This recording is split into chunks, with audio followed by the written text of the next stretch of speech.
okay. We have to talk about it later. Hello, everybody. Thank you. It's Glenn, Melsy, Ben. We're for the Good Movie Monday podcast here for a Thursday night lucky dip. I place the, what do you call that, chalice? Or no, it's not chalice. It's the vessel with the pestle? The vessel with the pestle. The flagon with the dragon? The bitter with the skittle. I don't know. So we're going to dive in, pluck out some movie titles and talk about them. Melsy can go first. I recommend a real deep plunge in there. Oh, all right. Pressure's on. There's a lot in there. Take out a treat. I heard the treats. Yeah, I'm going to I know. Well, that's. I was wondering. I'm like, this isn't all paper. Empire of the Sun. That just makes me think of the band Empire of the Sun, but okay. Walking on a dream. I cannot explain. And Fireball Whiskey. Hello. That's when you're talking to yourself. Oh, this is a Steven Spielberg classic. One of the, like, if you take his whole body of work, this is one of those sort of maybe 5 movies that gets forgotten. A lot of people forget this movie, like always we talked about last week. And Empire of the Sun to me is like it's one of those epic historical dramas that he does. He does Schindler's List is probably closely aligned with this one. Even a little bit of Saving Private Ryan with the war themes and.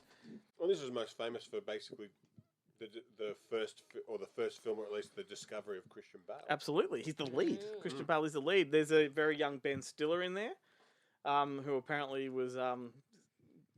Put a wrong foot in front of Steven Spielberg and almost wrecked his career. Really? Yeah. Oh. Apparently he got all cocky on set, you know, and he in the middle of a scene called cut himself. Oh. And Spielberg absolutely lost his shit. He's like, who the fuck are you to call cut on my film? Yeah. Oh my God. And he was so terrified he'd ruined his whole career.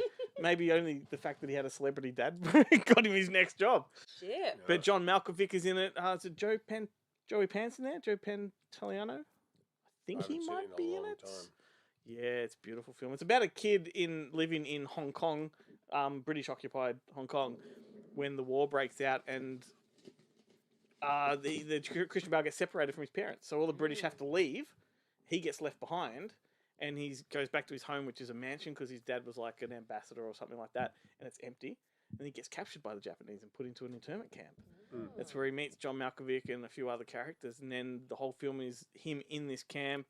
And it's years past. Like, I think it's like 3 or 4 years past before, you know, he's reunited with his parents. Like, it's just a beautiful, powerful film. And the imagery in this one's really good. It's Spielberg being nostalgic at the same time as being, you know, historical and you know, there you go.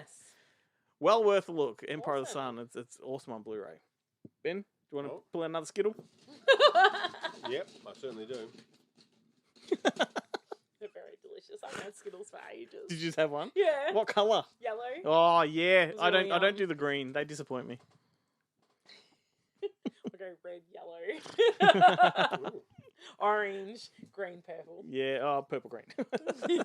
Yeah, actually probably purple green. There's 2. I pulled out 2. Those are very interesting. Okay. Two Moon Junction. Ooh, that's very interesting. And California Dolls. Ooh, I'd rather talk about Two Moon Junction. And yellow and green. And yellow and green. Let's do Two Moon Junction. Is that the Salmon King one?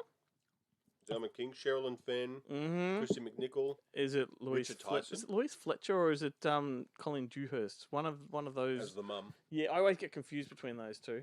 It's one of them. I watched it only for the boobs. But I love that he's a carny. Richard Tyson is a carny. Yeah. But it's so weird watching him in a movie like this and then a movie like 3 O'Clock High where he's the bully. And you're like, because he looks exactly the same, which is part of the joke in 3 O'Clock High. But you're just like, I can't take this guy seriously as a romantic. And I think, because it wouldn't have been too far away from Kindergarten Cop either, where he's the bad guy. See, this was just one of those movies I lumped in with Poison Ivy. It was just a sex movie as a teenager that, you know, you rewound and watched over again. And I even, was it Return to Two Moon Junction? I think it only ever got the 2 films, whereas Poison Ivy got up to number 5, I think. Which Poison Ivy 5 worked very well on the poster because the V in Ivy makes a 5. So, you know, they could had to get to that They one. had to go all the way so they could do it. Even IV for 4. Like Poison Ivy. Yeah. And yet I was disappointed that Poison Ivy 4 was Poison Ivy with the Roman numeral 4 after it. I'm like, that's in the title. Well, that's where the whole franchise went wrong. Hey? Emphasize it. Emphasize it. All right. Is it my go? Go. What colour will I get? That's a lucky dip. Oh, purple. Purple. It's your second least favourite. All right, I pulled out The Wizard of Oz. Oh, We're up to see the wizard. One of the songs on our Spotify playlist from the best of Good Movie Monday is Buddy Epston's "If I Only Had a Heart," which is a great song. it is. Mind you, I actually had that blaring at the traffic lights with the window down. It's not the coolest song to have blaring. You get a lot of parents staring at you. Depends who you're alongside, really. And you get like like the bouncing car pulls up next to you. If I only had a heart. I love The Wizard of Oz. It's a timeless movie. It would easily make my top 10 list any day of the week. You know, the other titles. That there's a remake or something? It's another re-imaging that they're doing, and I get frustrated because this is another. It doesn't need to be done. But it's another. Sci-Fi Channel has already done it. No, but it's with Zoe another. Deschanel. It's another whiz. It's another. I'm the whiz, and I never lose. It's another black version of The Wizard of Oz, right? Oh, okay. Not that other whiz. No, but what frustrates me is that of all the properties out there, Wizard of Oz in book form is one of the most extensive. Like, there are so many books. You've got 14 official books, but then you've also got another 20 sequels that were, the legacy continued with other writers once passed away. You can tap. Well, they've never gone beyond the first 2 or 3 books. Yeah. I mean, Sam Raimi morphed about 4 books into one with his Oz the Great and Powerful, but no one has ever adapted The Wizard of Oz the way it's written, which is darker than what the MGM film was. Yeah. I think Return to Oz was the only one that got close to the tone of the book. They're amazing books. I've got them all, and I read them a lot, and they're fantastic. But so I'm not excited about that. No. Even the MGM one, arguably one of the greatest films of all time, is not the book. Yeah. So I don't know. I want them to do, like we're getting a TV series of Lord of the Rings. Why not get like an event series that is the Wizard of Oz? And maybe even if you did 1 hour episodes, make each episode a book. Yeah. Even though that's probably not doing it justice, but yeah. Yeah. Same with the Never-Ending Story. They never adapted that the way it should be done. Yeah. The movie, the Wolfgang Peterson movie, is like one chapter of the book. Yeah. 1 or 2 chapters. Anyhow, there you go. A bit too passionate about that. No. Agreed. And you got a yellow Skittle. I did. Today's video brought to you by Skittles. Sponsorship? 2023. Coming at you. Flipper. Oh, wow. That's Ben's favourite Paul Hogan film. I've never seen a Flipper movie. Haven't you? Even though it is my favourite Don't you Paul like? Hogan. Don't you like Paul Hogan? I do like Paul Hogan. Do you like Elijah Wood? Sure. Well, then the ingredients are there for a film that you should love. Is Jessica Alba in the first one? Or is she in the Dolphin one? I don't know. Into the blue? No idea. You think Dolphin Tail? That's basically it. Dolphin Nah, but yeah, Flipper's pretty shit. You can. I've seen the cartoon series on Channel 2. Yeah. Which is a bit shit. I don't remember. Even the actual the live action TV show that Flipper is famous for, it's Skippy in the water, isn't it? Like, what's they say, what's that Skippy? And he goes, it's like, what's that Flipper? It was much more believable in Sequest DSV when he had like the little pack, the backpack on the brain. Yep. The brain. The talking dolphin. Do you remember Sequest DSV with Jonathan Brandis and Roy Scheider? Is it Scheider? Yeah. And it's like Star Trek underwater, basically. And in fact, season 3, I think, with Michael Ironside turned into Star Trek with aliens and shit. But they got a talking dolphin, like it actually talks English. Yeah, right. Yeah. Stephanie Beach. I do remember of it, but I don't think I saw it. I liked it. I've got it. Like I've got the box set. It's great. A bit too cool for Sequest DSV. Yeah, pretty cool. Pretty cool. The problem with Sequest DSV is every time I go to revisit it, I start with the pilot, and that's boring as all fuck. It's hard to get through the pilot, and you I don't know. Doesn't he have a? Is it the pilot where he has the sit up off with Yaphet Kodo? Oh, it could be. But I always remember it's like he's living on the beach. He doesn't want to return to duty, and it's like, it's boring shit. Like, just take us underwater. He's clearly had 7 facelifts that he's desperately trying to hide with his beard. That's right. He'd just come hot off the set of 2010, the year we make contact. But it's my favourite. I don't know if it's that pilot episode or the second episode, but Yaphet Kodo is kind of like, he comes in. Yaphet Kodo's even there, like, he's always been a bit large, but he's got this kind of barrel kind of. He's just like, look at that, all muscle, and you're like, it's hanging over your pants. Yeah. What are you? And he does these sit-ups, and you're like, come on, man, you've never done a sit-up in your life. It's so good. It's like, Yeah. who wrote this? Yeah. And why didn't they go, I'm not going to say this. Oh shit! Whose turn is it now? Ben's.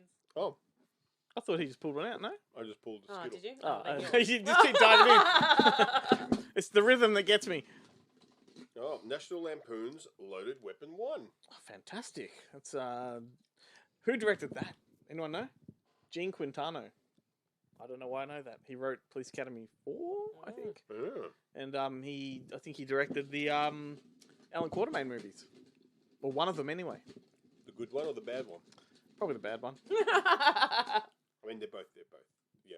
That's a great Even the movie. bad That's the parody with Emilio Estevez and Samuel L. Jackson, and it's a piss take on Die Hard and Lethal Weapon, and Yeah. I think it's fantastic. Kathy Island. Yeah, I went to the cinemas with my mates to see this, Croydon Cinemas, mind you, and there was a scene where Nosferatu type of scene going up the stairs, and you got the silhouette. It's not even funny, but there's a scene where the shadow, a hand comes up behind it, goes like that, and I don't know why we died laughing. Yeah. Yeah, you got what's his name from Police Academy? Is it Proctor? And he's got dandruff or he's got itchy scalp, and Samuel L. Jackson says try some Head and Shoulders, and they're at a crime scene, and he walks in, lathering it up, and goes, Sarge, it's tingling. Good, Earl. That means it's working. You lost. You lost right now. And the fact that Bruce Willis pops up in Mel Gibson's Beach Shack, from Lethal Weapon, that's hilarious to me.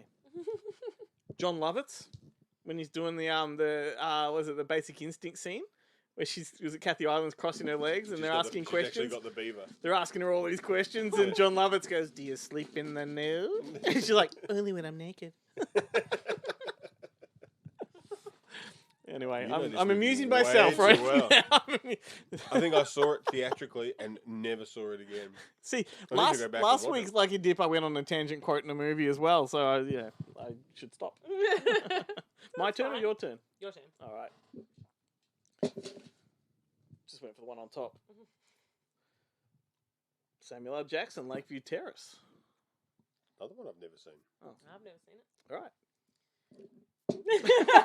And good night. Well done, sir. It's a fantastic thriller. I think Patrick Wilson's in that too.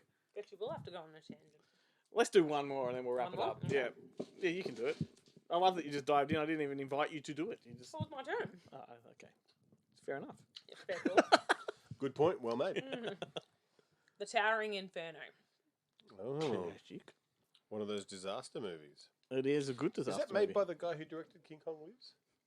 Oh, look it up. I have a My friend sneaky suspicion. Came out at that time when every movie was a disaster movie. You had Earthquake, and then they plowed through them, and you got really desperate, and they made Roller Coaster movies like that, which is a good movie, by the way. Directed by it is directed by John Gilliaman. Movies did not get any bigger than that at the time. So I'm just like, Wylam. can you see it? What do we got there, Ben? Gilliman? Somewhere in that Yeah, region. I as a kid, that movie captivated me, and I think it goes for 3 hours, and it was just 3 hours of non-stop thrills for me. I mean, he did some pretty good. He did that Dead or Alive movie with Kenny Rogers. That was his last film, King Kong Lives. So he kind of went to shit. Sheena, Oh, yeah. Sahara. He did kind of the went Death to on the shit, but they Nile, were still King- kind of high-profile movies. Yeah, King Kong, the '76 version. Is that with Towering the Inferno. Twin Towers in the poster? He's on top of them. Yes, he is. Yeah. Yeah, Shaft in Africa, yeah. Skyjacked, El Man, Condor. We can tie everything to Samuel L. Jackson these days. Oh, he did House of Cards, that imprint have just released. Hmm. PJ with, I think it's Jack Lemmon. Is it Jack Lemmon in PJ? No, it's George Peppard again. So he walked with George Peppard in that and House of Cards. The Blue Max. Is the Blue Max also George Peppard? Welcome to Tangents. It is. He's done a lot of Welcome movies to with George IMDb. Peppard. Welcome to IMDb, the show. Oh, but he did Guns of Batasi. That's on that Guns of Batasi. The audio.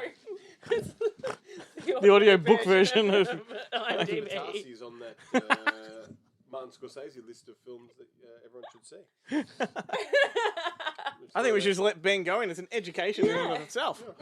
I mean, he's learning as he goes. Listen to me. Just read IMDb. Well, they could just listen to the show.